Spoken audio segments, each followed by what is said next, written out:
예, 북미 정상회담 개최 장소로 판문점 가능성이 거론되는 가운데 도널드 트럼프 미국 대통령은 며칠 내에 날짜와 장소를 발표하겠다고 했습니다. 한편 문재인 대통령은 주한미군과 관련한 문정인 특보 발언이 논란을 빚자 주한미군은 한미 동맹의 문제라면서 평화협정과는 아무 상관이 없다고 못 박았습니다. 이 시간 김용현 동국대 북한학과 교수, 우정엽 세종연구소 연구위원 두 분 모시고 자세한 얘기 나눠보도록 하겠습니다.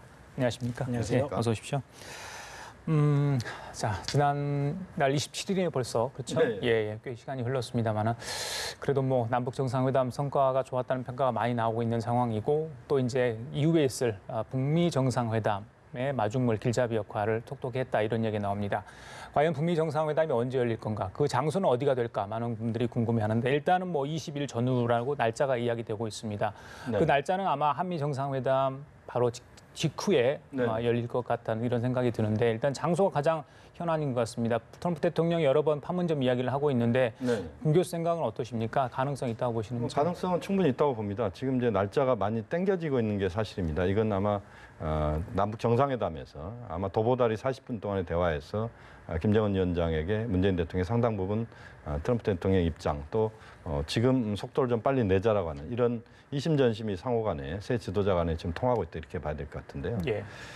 지금 판문점 이야기도 아마 문재인 대통령과 김정은 위원장 대화에서 이야기가 나왔을 것 같습니다. 그래서 문재인 대통령이 김정은 위원장에게 이제 판문점 이야기를 꺼냈을 것 같고 거기서 동의를 받고 예. 그것을 갖고 이제 75분간의 그 한미 정상 간의 통화에서 그것을 아마 충분히 트럼프 대통령에게 설명했을 것 같습니다. 예. 그 과정에서 트럼프 대통령도 전체적으로 지금 평양을 가기엔 조금 부담스럽다면 그래도 한반도에서 가장 그 분단의 상징 또 대결의 상징인 곳을 그야말로 평화와 화해와 협력의 상징으로 바꾸자 이런 지금 흐름이 있기 때문에 거기에 트럼프 대통령이 적극적으로 동참한다. 예. 또 그렇게 했을 때 트럼프 대통령이 상당히 또 세계 언론이 지금 딱 그 주목을 할 수 있는 그런 공간이 거기이기 때문에 그런 것까지 고려해서 트럼프 대통령이 상당히 또 적극적으로 그걸 검토하고 있다 이렇게 예. 봐야 될 것 같습니다. 자, 목사님, 이 회담 장소 굉장히 중요하지 않습니까? 그렇잖아요. 상징성을 띠는 곳이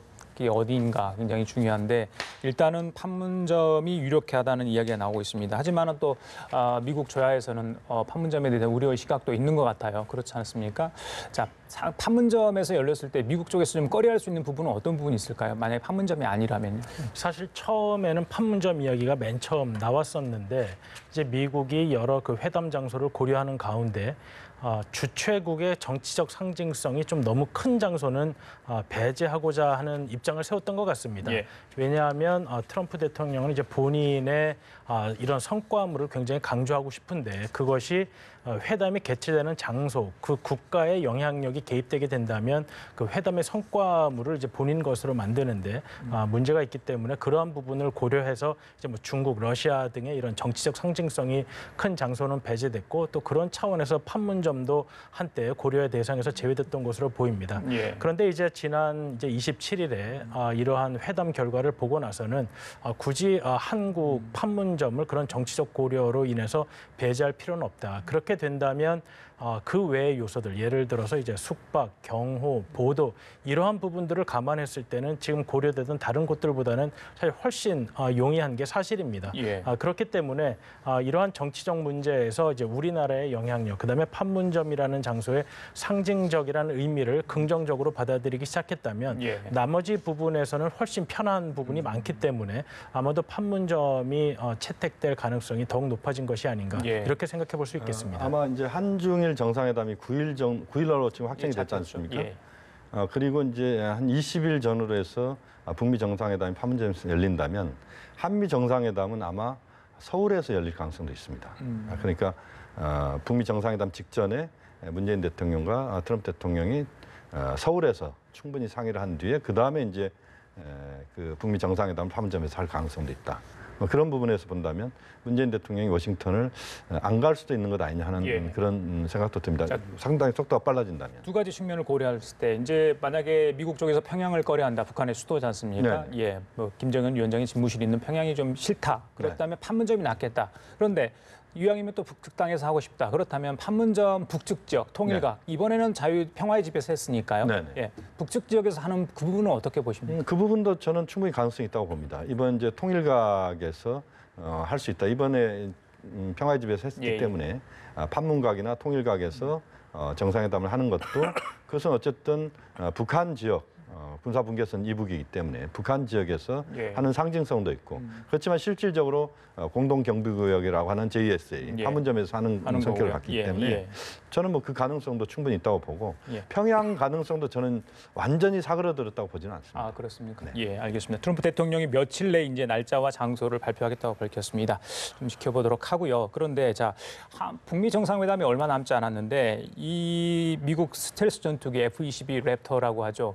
8대가 지금 한국에 와 있습니다. 물론 이제 훈련 때문에 와 있는데 글쎄 훈련이 상당 기간 남아 있는데 미리 와 있다. 또 북미 정상을 앞두고 와 있다.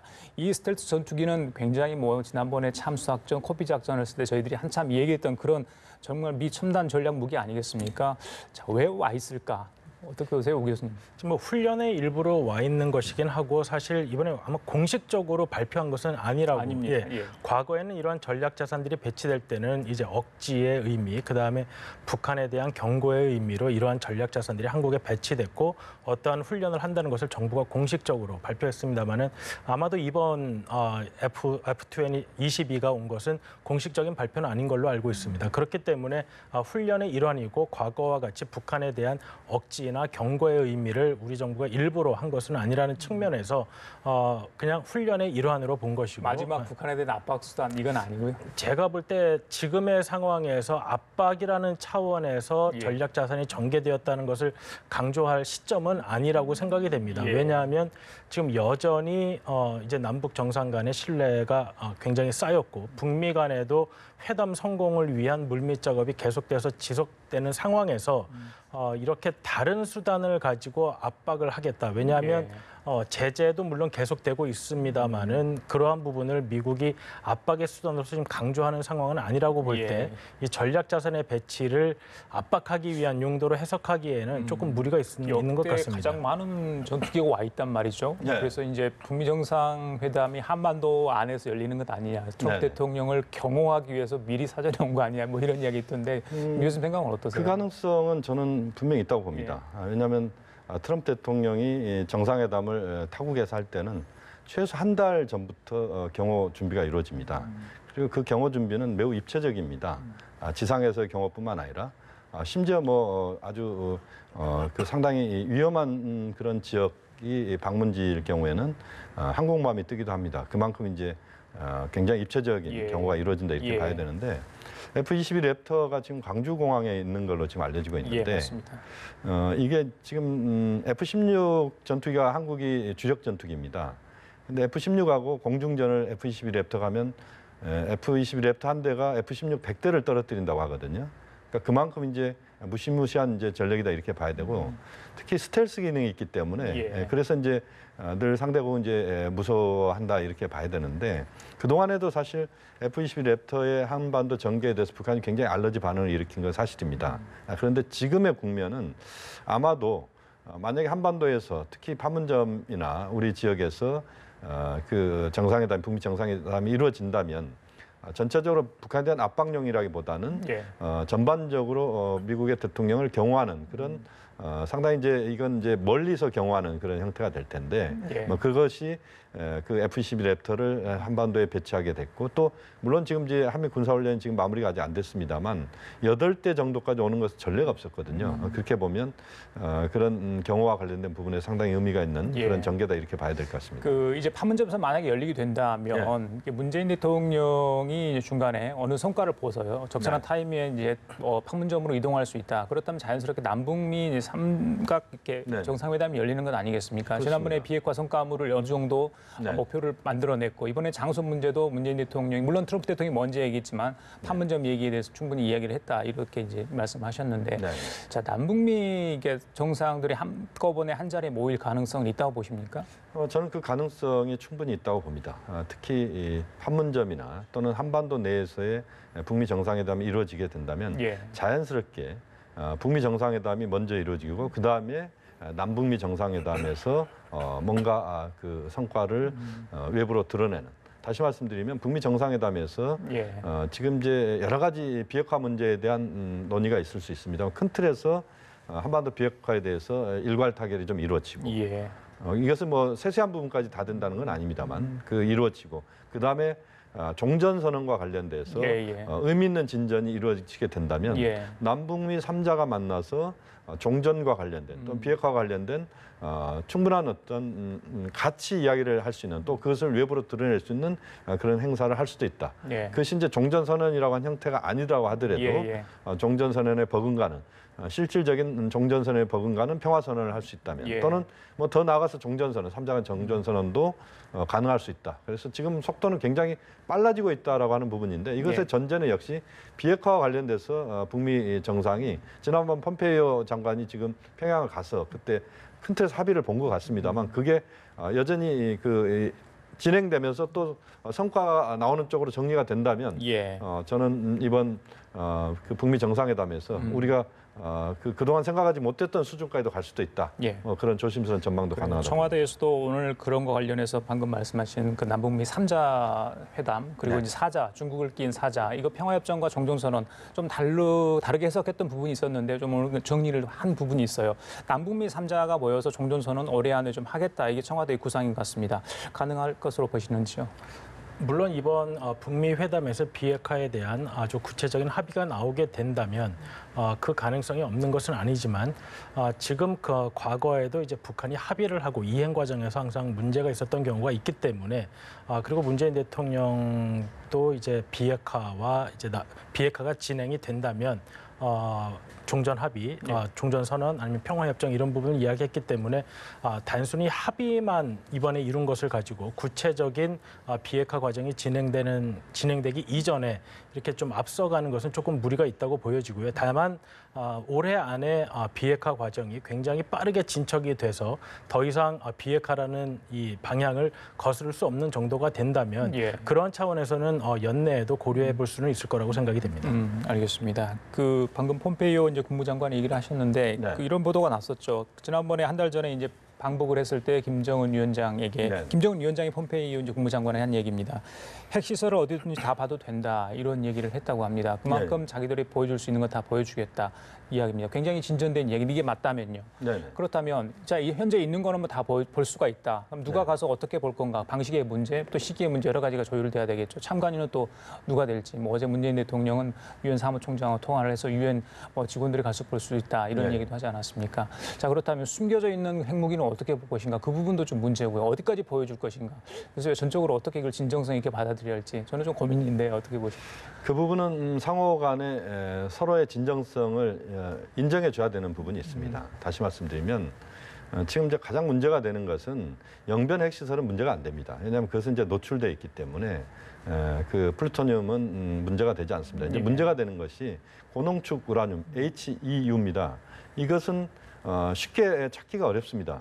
지하에 있을 수도 있고 과거에 남아프리카 공화국에서는 아마 우리로 치면은 뭐 그 어린이 놀이시설 지하에 있었습니다. 그만큼 찾기가 어려운 시설이고 아주 전력만 제대로만 공급되면 어디서든지 우리로 치면 세탁기 통돌이 세탁기 수천 개를 한꺼번에 돌리는 거하고 비슷하게 보시면 되거든요. 이제 그런 차원이기 때문에 이것은 북한이 최대한 자신들이 있는 그대로 그것을 고백해야 됩니다. 미국도 그 고백에 대해서 그 고백을 인정해야 되는 겁니다. 그러니까 이미 미국 정보 당국에서는 핵시설이랄지 핵무기 보유 현황이랄지 그걸 다 파악하고 있는 거 아닌가요? 물론 거의 대부분 파악하고 있을 거라고 봅니다만 그러나 북한에는 수천 개의 과거의 금광이랄지 또는 굴 그러니까 터널들이 수천 개의 터널들이 산재해 있습니다. 그렇기 때문에 그것을 그 HEU 시설을 확인한다는 것 자체는 서로 믿어야 되는 겁니다.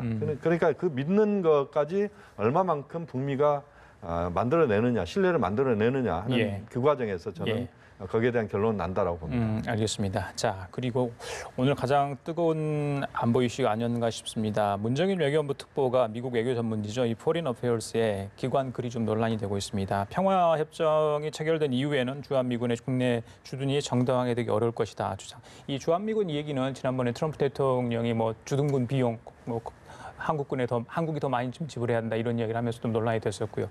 항상 좀 문제가 되는 문제. 그래서 한반도에 평화가 찾아왔을 때 과연 주한미군은 어떻게 해야 되는 건가 이 처리 문제가 그랬는데 이런 이야기를 하다 보니까 오늘 바로 이제 문재인 대통령이 이 부분에 더 진화에 나섰습니다. 어떻게 해석을 해야 될지 일단은 저희들이 김의겸 청와대 대변인이 이와 관련해서 직접 발언을 한 게 있습니다. 문재인 대통령이 이런 얘기를 한 겁니다. 들어보시겠습니다. 문정인 외교안보 특보의 주한미군 관련 글에 대해 문재인 대통령이 직접 한 말을 전해드리겠습니다. 주한미군은 한미 동맹의 문제이다. 평화협정 체결과는 아무 상관이 없는 것이다. 아울러 임종석 비서실장은 조금 전 문정인 특보에게 전화를 걸어 대통령의 이런 말을 전달한 뒤 대통령의 입장과 혼선이 빚어지지 않도록 해달라고 말했습니다. 예, 교수님. 네, 사실 이제 기본적으로 한미 동맹이 생기고 주한미군이 주둔하게 된 가장 직접적인 계기는 이제 6.25 전쟁에서 비롯된 것이고 북한의 위협이 지속이 되기 때문에 그리고 정전 체제였기 기술적으로 전쟁 상태였기 때문에 계속해서 그 정당성을 인정받은 면이 있습니다. 그런 차원에서 본다면 북한으로부터의 위협이 완전히 제거되는 상황이라면 아마 주한미군의 규모 및 성격에 대한 고민은 아마 분명히 생기게 될 것입니다. 그렇기 때문에 이제 매티스 장관 역시 그러한 차원에서 주한미군에 대한 논의가 있을 수 있다는 점을 이야기한 것이고요.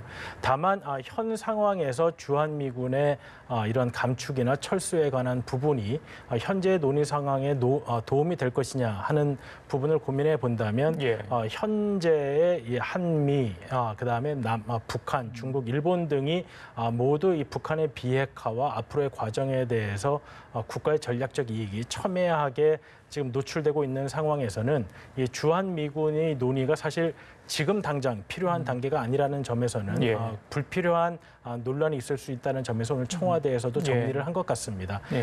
물론 이제 학자적 입장에서 이러한 부분은 논의가 되고 계속 논의가 되지만 아무래도 정부에 직이 있는 분이 한 말씀이기 때문에 이것이 혹시라도 우리 정부가 지금 평화협정이라는 부분을 추진하는 데 있어서 주한미군을 철수한다는 입장을 가지게 된다는 것을 만약에 미국이 그렇게 오해하게 된다면 이 부분의 논의가 진전되는 데 있어서도 사실 불필요한 오해를 걷어내야 되는 부분이 분명히 있기 때문에 그런 부분에 대해서 오늘 청와대가 입장을 정리한 것 같습니다. 한미 동맹의 불씨 글쎄요.